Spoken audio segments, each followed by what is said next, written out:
private banking is never going to touch conflict zones like the OPT. I want to share one quote by one of my interviewees in this chapter, which was a Palestinian United Nations officer with experience working in the Palestinian Water Authority itself. Politics and development are interwoven such that there can be no development in Palestine while under occupation. How do we work around that? What happens in the interim? What happens while occupation is ongoing?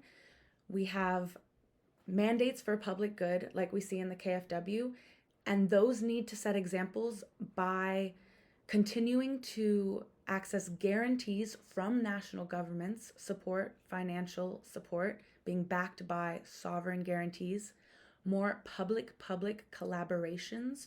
So looking at other infrastructure collaborations and sector collaborations and banking financial institutions that can then collaborate. Private banking is never going to touch conflict zones like the OPT. Private banking is going to shy away from risk. They are not going to want to engage anywhere where they can't maximize profit.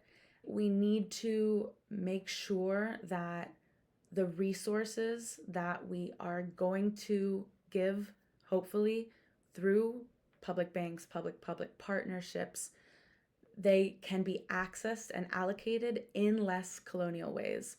For example, more democratic, more transparent, more equity-oriented.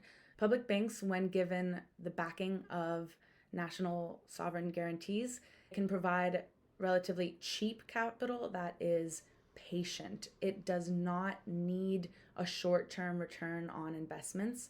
That's environmental needs, physical needs, all sorts of economic needs that can then develop. For example, water and sanitation infrastructure that will again last for decades.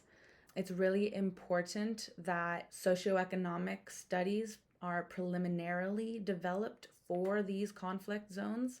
And it's really important that, especially in places like the OPT, there continues to be sensitivity to the actual conflict, as we've seen complete destruction of infrastructure in the OPT. There is nothing to do but build. There's nothing to do but try to help this hemorrhage of access to water be reestablished, let alone maintained.